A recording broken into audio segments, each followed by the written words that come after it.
नमस्कार, स्वागत है आपका नवभारत टाइम्स में। और आज हमारे साथ एक मोटर मैकेनिक हैं जो बताएंगे कि जो अनियंत्रित महंगाई है, इस महंगाई के दौर में वो अपने परिवार का कैसे गुजर बसर कर रहे हैं, किस तरह से बचत कर पा रहे हैं। क्या नाम है आपका?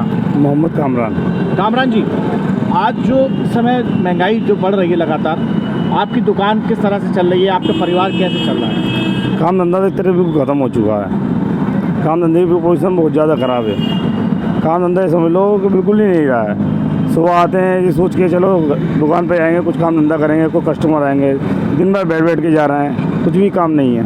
परिवार में आपके कितने लोग हैं? परिवार में कुछ कम दी 6-7 लोग हैं। अच्छा, कितने लोग काम करते हैं घर में? सभी लोग काम करते हैं, सभी लोग काम कर रहे हैं। फिर क्या बचत कर पाते हैं आप अपने कारोबार में? कुछ बचत नहीं हो पा रही है। क्या क्या काम करते हैं और लोग? एक भाई गाड़ियों का काम करता है और एक भाई जूते का काम करते हैं।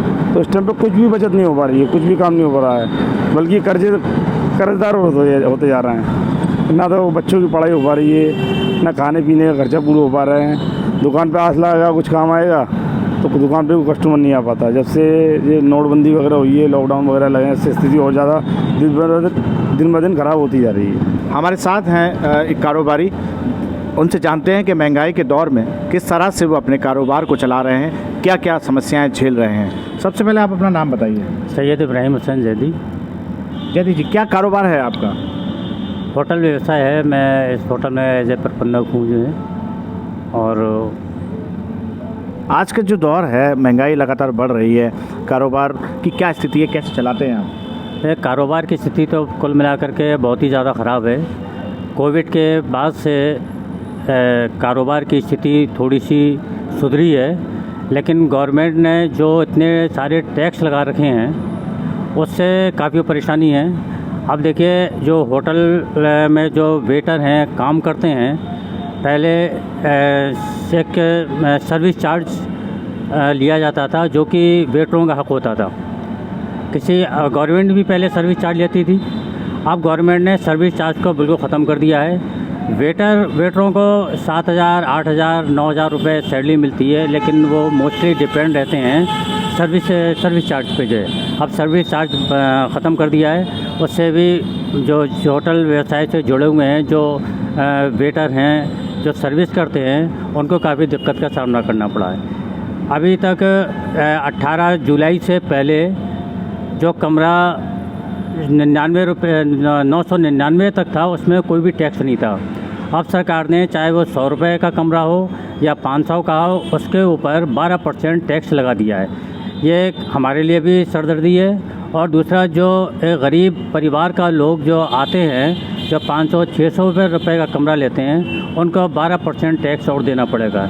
इससे भी टूरिज़म पे फ़र्क पड़ेगा। जो है गवर्नमेंट जो है, चाहे वो उत्तर प्रदेश की सरकार हो, चाहे वो सेंट्रल गवर्नमेंट हो, उसने सिर्फ पब्लिक की जेब में से पैसा ही निकाल रही है।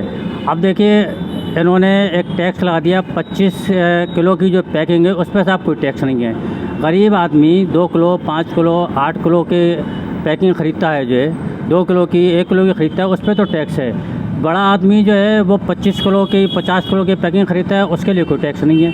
ये पता नहीं किस तरीके से हमारी सेंट्रल गवर्नमेंट और उत्तर प्रदेश गवर्नमेंट की सोच क्या है, किस तरीके से निर्णय लेती है, किस तरह से नीतियाँ बनाती है, यही समझ में नहीं आता है। या तो इनको पता ही नहीं है, इन लोगों के ना तो फैमिली वाले तो हैं नहीं, चाहे वो मोदी जी हों चाहे योगी जी हों, ये फैमिली वाले नहीं हैं। इनको पता ही नहीं है कि फैमिली में किस तरह से खर्च होता है, क्या क्या खर्चे होते हैं, किस तरह की परेशानियाँ आती है। इन सब चीज़ों से ये लोग बिल्कुल अनभिज्ञ हैं। इनको चाहिए कि खुद सर्वे करें और देखें कि पब्लिक को क्या क्या परेशानियाँ आती हैं। आपने घी पे टैक्स लगा दिया, आपने तेल पे टैक्स लगा दिया, आपने पनीर पे टैक्स लगा दिया, आपने दही पे टैक्स लगा दिया, कोई भी चीज़ ऐसी नहीं छोड़ी है जो कि जिस पर टैक्स नहीं हो। तो गवर्नमेंट की ये सोच है कि पब्लिक को बिल्कुल नंगा कर दो, पब्लिक का खून चूस लो और अपनी तिजोरी भरो, और वो अडानी और अंबानी के हवाले कर दो। ये थे इब्राहिम जैदी जी, जो होटल व्यवसाय से जुड़े हुए। इन्होंने बताया कि टैक्स को लेकर काफ़ी समस्याएं इनके सामने, इनके व्यवसाय के सामने खड़ी हैं। मैं आगरा से सुनील साकेत, नवभारत टाइम्स ऑनलाइन के लिए।